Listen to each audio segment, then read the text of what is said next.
Hello students, आइए आज हम लोग पढ़ते हैं केमिकल रिएक्शन। 10th स्टैंडर्ड में एक छोटा सा चैप्टर है, इसके बारे में बेसिक सी जानकारी होगी, वो आपके लिए बहुत जरूरी है। कम से कम 4-5 मार्क्स के क्वेश्चन इससे आ जाएगा। पूछ देगा टाइप्स ऑफ रिएक्शंस लिखिए, या फिर स्पेसिफिक टाइप का कोई रिएक्शन पूछेगा जिसको आपको डिफाइन करना होगा, विद एग्जांपल आपको लिखना होगा। ठीक है, तो हम जल्दी से इस क्वेश्चन ये चैप्टर को फिनिश करते हैं और इसको समझाते हैं आपको किस तरीके से अच्छे से आप समझेंगे। ठीक है ना, पहले हम लोग समझते हैं कि केमिकल रिएक्शन किसको बोलते हैं। ठीक है ना, केमिकल रिएक्शन क्या होता है। सीधी भाषा में अगर मैं आपको बताने की कोशिश करूं तो बस आप एक बात समझिए कि जब दो या दो से ज्यादा सब्सटेंस, ठीक है ना, दो हो या दो से ज्यादा सब्सटेंस रिएक्शन करके कुछ नए सब्सटेंस बनाते हैं तो उसको हम बोलते हैं केमिकल रिएक्शन। मतलब अगर राइटिंग की भाषा में बोले तो when two or more reactant react with other to form some new product. ठीक है, मतलब आपस में रिएक्शन करके, ठीक है, जब नए प्रोडक्ट फॉर्म होते हैं तो उसको हम बोलते हैं केमिकल रिएक्शंस। ठीक है, केमिकल रिएक्शन तो चलिए आप समझ चुके हैं कि केमिकल रिएक्शन में भाई दो या दो से ज्यादा सब्सटेंस आपस में रिएक्शन करते हैं, और रिएक्शन करके क्या होता है कि कुछ नए प्रोडक्ट बनते हैं तो उनको हम बोलते हैं, इस प्रोसेस को हम पूरा केमिकल रिएक्शंस बोलेंगे। ठीक है, केमिकल रिएक्शंस वगैरह चलिए ठीक है, लेकिन केमिकल रिएक्शन को हमको कैटेगराइज करना पड़ेगा कि कितने टाइप्स के केमिकल रिएक्शंस होते हैं। तो जनरली हम यहाँ आपको स्टेप बाय स्टेप बताएंगे कि कितने टाइप्स का केमिकल रिएक्शन होंगे, और उनके सारे टाइप्स में यहाँ पे आपको एक्सप्लेन करूंगा, आपको अच्छे से समझना होगा। ठीक है, आप अच्छे से समझ जाएंगे तो मुझे नहीं लगता है कि आपको प्रॉब्लम होगी। केमिकल रिएक्शन जैसे आप समझ गए, chemical reaction is a process in which two or more reactant react with each other to form some new product is called chemical reactions। ठीक है, केमिकल रिएक्शन देखो रट्टा मत मारो, सीधे सीधे समझो। जब दो या दो से ज्यादा सब्सटेंस आपस में रिएक्शन करके कुछ नए प्रोडक्ट फॉर्म करते हैं तो उस प्रोसेस को हम बोलते हैं केमिकल रिएक्शंस। ठीक है, घबराने जैसा इसमें कुछ नहीं है, आप एकदम आसानी से समझ सकते हैं। चलिए मैं आप इसके जो बेसिक टाइप्स हैं वो सब मैं बता देता हूँ, और जनरली दो कैटेगरी के डिवाइड और कितने टाइप्स के होते हैं वो सब के सब मैं बता देता हूँ। ठीक है, जैसे पहला हो जाएगा आपका, पहला रिएक्शन हो जाएगा कॉम्बिनेशन रिएक्शन। ओह सॉरी, पहला हो जाएगा कॉम्बिनेशन रिएक्शन।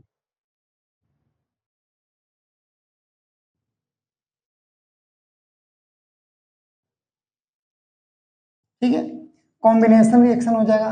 दूसरा हो जाएगा आपका डीकम्पोजिशन रिएक्शन हो जाएगा। क्या हो जाएगा? Decomposition reaction.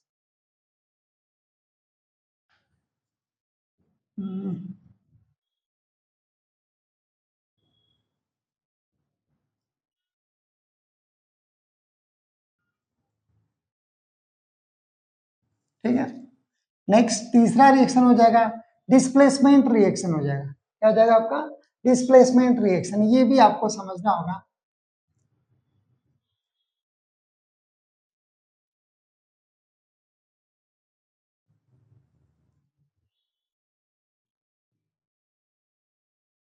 और फोर्थ हो जाएगा आपका डबल डिस्प्लेसमेंट रिएक्शन।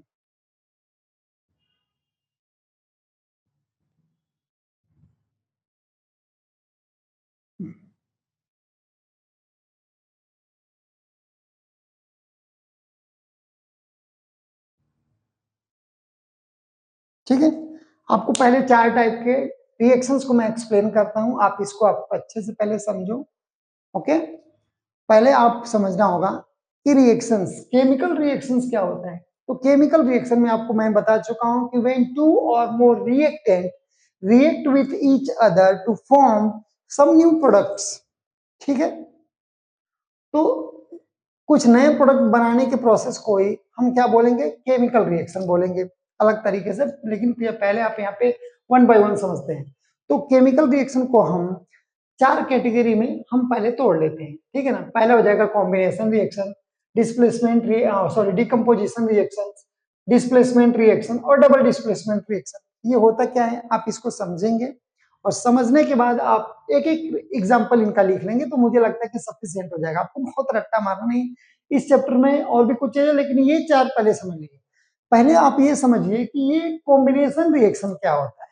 ठीक है ना, कॉम्बिनेशन रिएक्शन को सही भाषा में अगर आप समझेंगे ना, सीधी भाषा में, अपनी भाषा में, कि मान लीजिए कि 2 और मोर रिएक्टेंट हो, मतलब 2 या 2 से ज्यादा रिएक्टेंट हो, लेकिन प्रोडक्ट जब एक ही बनता है तब हम उसको बोलते हैं कॉम्बिनेशन रिएक्शंस। ठीक है, when two or more reactant react to form a single product, क्या बोलना है, सिंगल प्रोडक्ट आपको बोलना है। अगर आपने सिंगल प्रोडक्ट नहीं बोले तो ये कॉम्बिनेशन रिएक्शन की डेफिनेशन रॉन्ग हो जाएगी। ठीक है, कॉम्बिनेशन रिएक्शन को आप रट्टा मत मारिए, समझिए। क्या समझना है कि 2 या 2 से ज्यादा रिएक्टेंट रिएक्ट होकर बस सिर्फ एक ही प्रोडक्ट को फॉर्म करते हैं तो उसको बोलते हैं हम कॉम्बिनेशन रिएक्शंस। ठीक है, जैसे मैं आपको एक एग्जांपल बताऊं, जैसे मान लो जो कि हमने यहाँ पे ले लिया अमोनिया ले लिया, ये अमोनिया हो गया। ठीक है, आपको दिखाई दे रहा है, हाँ ठीक है, देखिए ये अमोनिया हो गया, इसका रिएक्शन अब हाइड्रोजन क्लोराइड, ठीक है ना, हाइड्रोजन क्लोराइड के साथ इसका रिएक्शन आप जब करते हो तो ये देखो, ये 2 रिएक्टेंट हो गया, एक यहाँ पे अमोनिया हो गया, एक हो गया हाइड्रोजन क्लोराइड। ये दोनों जब रिएक्ट करते हैं तो क्या फॉर्म करते हैं, ये करते हैं अमोनियम क्लोराइड। अब ये देखिए, ये दोनों मिलके एक ही प्रोडक्ट फॉर्म कर रहे हैं, that's why this is the combination reactions. And you know the definition of combination reactions. It means when 2 or more reactants react with each other to form only one product, only single product. ठीक है, single product मतलब बस एक ही product form होगा, तो ऐसे type के reaction को हम बोलेंगे कि ये कैसा रिएक्शन है, कॉम्बिनेशन रिएक्शंस है। कुछ डाउट है आपको, रट्टा मत मारिए, आप समझिए, सीधा लॉजिक है, कुछ मत रट्टा मारिए, 10 मिनट की वीडियो में आप समझ लेंगे कि होता क्या है। when 2 और more, अभी तो यहाँ पे 2 है, इससे भी ज्यादा हो सकते हैं, फर्क नहीं पड़ता, बट यहाँ पे आप समझिए कि when 2 और more reactant, आप इसी तरीके से लिखेंगे जो समझ रहे हैं तो बेस्ट है, कोई रॉन्ग नहीं कर सकता, क्योंकि आप रूल को नहीं तोड़ रहे, आप जो होता है उसको लिखिए, बुक की लैंग्वेज लिखिए, वो इंपॉर्टेंट नहीं है, इंपॉर्टेंट है कि आप समझ जो रहे हैं वो वही चीज है या अलग है। तो आप पहले समझिए कि 2 या 2 से ज्यादा रिएक्टेंट रिएक्ट होकर के आपस में एक ही प्रोडक्ट अगर फॉर्म करते हैं तो उसको बोलते हैं कि कॉम्बिनेशन रिएक्शन है। ठीक है, एग्जाम्पल आप एक लिख दीजिए, और भी आप लिख सकते हैं, जैसे यहाँ पे अगर मैं बोलूं कि कैल्शियम ऑक्साइड का रिएक्शन हाइड्रोजन के साथ मतलब ये कर देंगे और उसके बाद रिएक्शन करके वो कैल्शियम हाइड्रोक्साइड बन जाएगा, वो इंपॉर्टेंट नहीं है, आप समझिए। मैं मानता हूँ 10th में स्टैंडर्ड में बच्चों को ये होता है, लेकिन आप एग्जाम आपके पास में आ रहे हैं तो आपको थोड़ी मेहनत करनी होगी। मैं आपको एकदम इजी से इजी भी रास्ता बताता हूं, आप इसकी डेफिनेशन में, कॉम्बिनेशन रिएक्शन की डेफिनेशन में क्या लिखेंगे, when 2 or more reactant react with each other to form a single product, only यही डेफिनेशन है, कुछ रट्टा मत मारो इसमें। अगर हिंदी में लिख रहे हो तो ये लिखो कि जब 2 या 2 से ज्यादा रिएक्टेंट रिएक्ट होके आपस में रिएक्ट होकर के जब एक ही प्रोडक्ट बनाते हैं तो उसको हम कॉम्बिनेशन रिएक्शन बोलते हैं। मतलब आप समझ लीजिए इससे, बाकी अपनी जो भी भाषा होगा उसमें लिखिए, मैटर नहीं करता है। मेन चीज है कि आप जिस भी भाषा में होंगे आप समझ गए कि यही होता है तो आप अपनी लैंग्वेज में लिख सकते हैं इसको। ठीक है, चलिए कोई नहीं, तो आपने कॉम्बिनेशन रिएक्शन समझ लिया, इतना ही है, इससे ज्यादा कुछ नहीं है। अब इसके बाद मैं आपको बताऊं डीकंपोजिशन रिएक्शन क्या होता है। क्या, डीकंपोजिशन रिएक्शंस, डीकंपोजिशन रिएक्शन में आपको समझा देता हूं।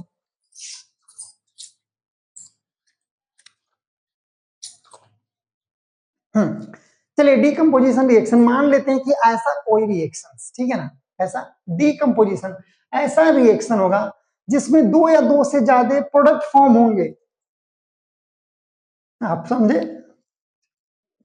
डीकंपोजिशन रिएक्शन में आप देखेंगे कि when 2 or more product form from a single reactant, मेरी बात ध्यान से सुनना, इधर क्या था, 2 or more reactant react with each other to form some new product, only a single product, but in case decomposition reaction, you know the 2 or more product form from a single reactant।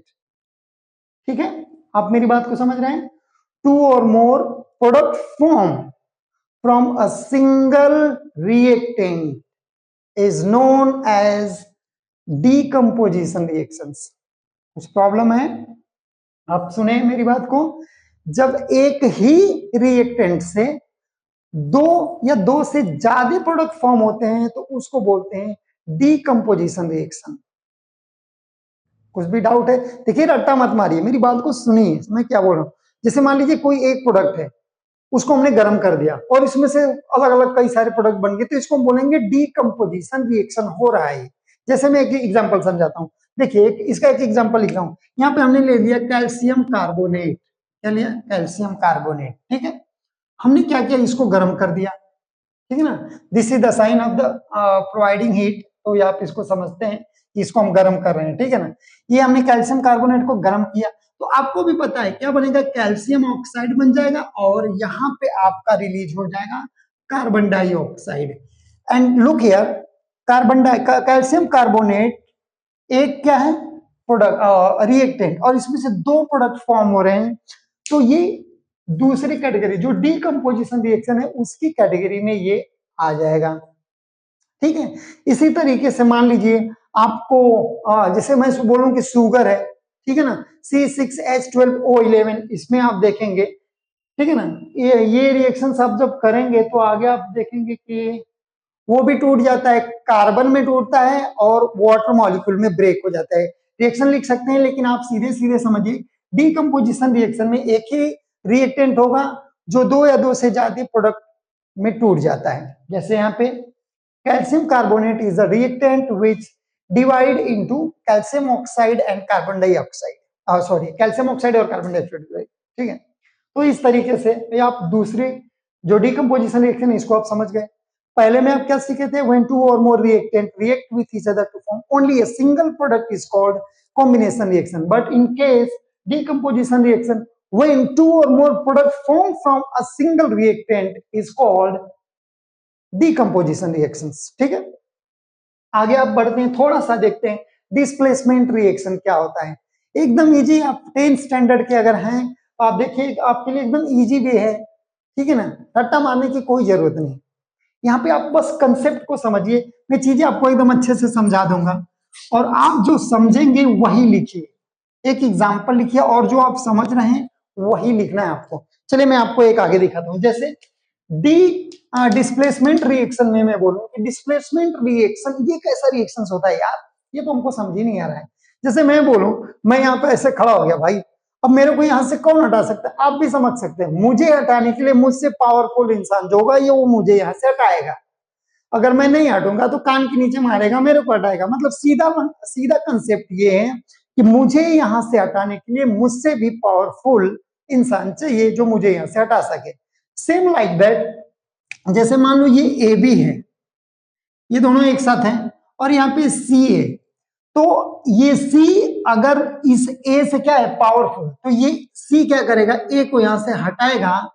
ठीक है, और यहाँ पे C B बन के ए को displace कर देगा।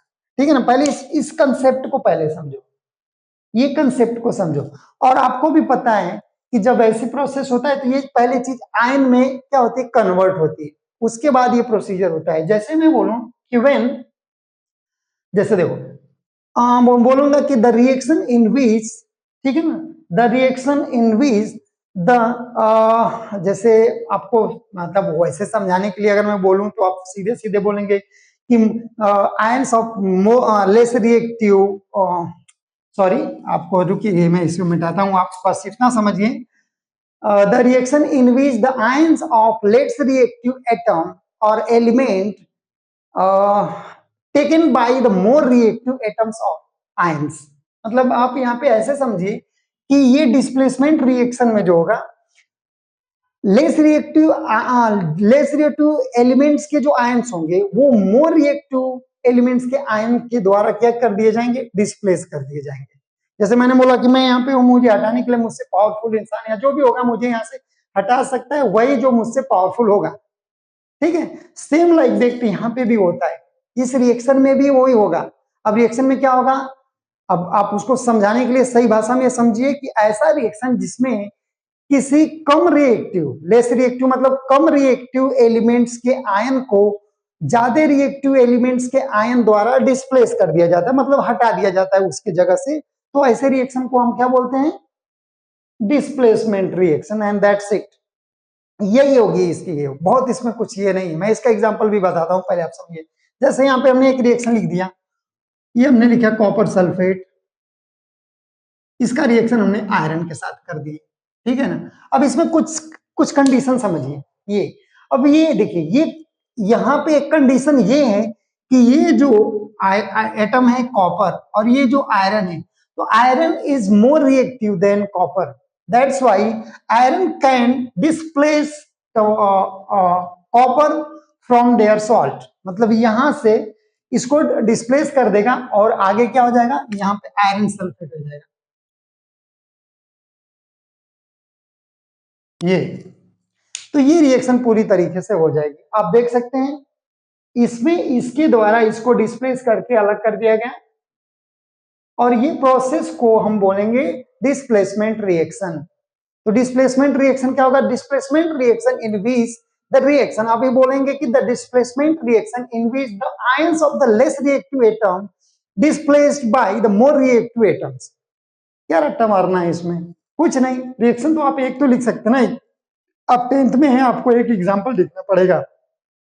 जो भी डेफिनेशन लिखेंगे उसकी आपको एक एग्जाम्पल लिखिए, जरूर लिखिए, ठीक है ना। नहीं लिखेंगे तो अच्छी बात नहीं है, लिखना ही चाहिए मेरे हिसाब से, आप लिखिए, लिखेंगे तो सही रहेगा, ठीक है। ये आप देख लिए किस तरीके से ये हो रहा है। अगर देखो यहाँ पे क्या बोला कि डिस्प्लेसमेंट रिएक्शन, तो डिस्प्लेसमेंट रिएक्शन में आप प्रोसेस समझ रहे हैं।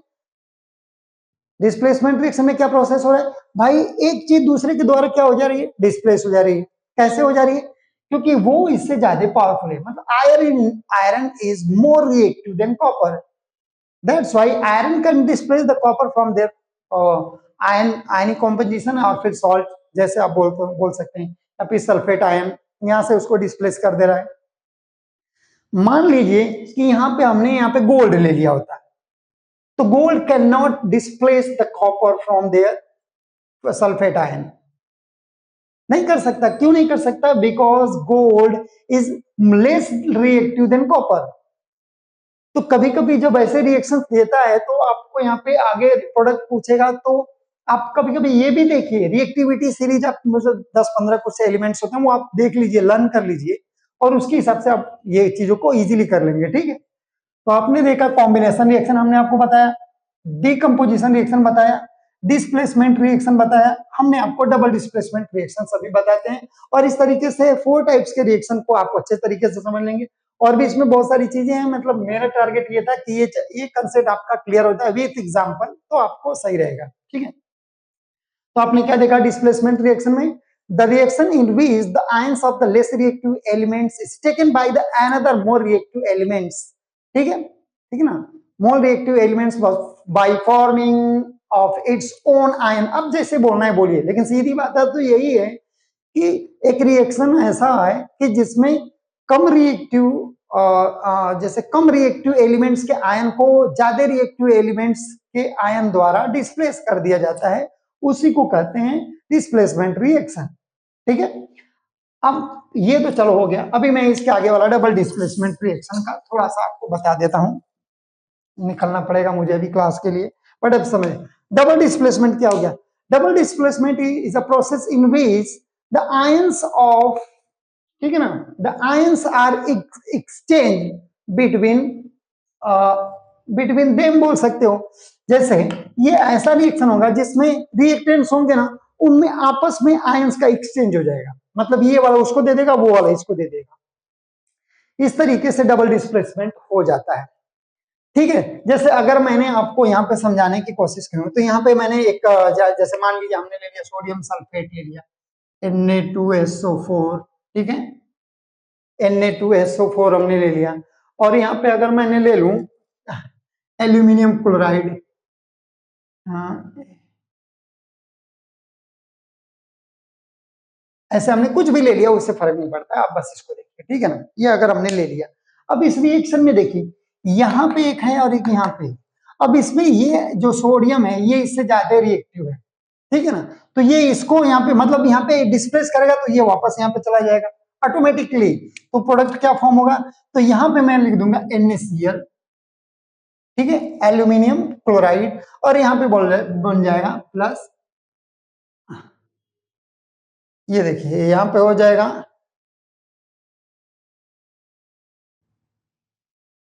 ठीक है।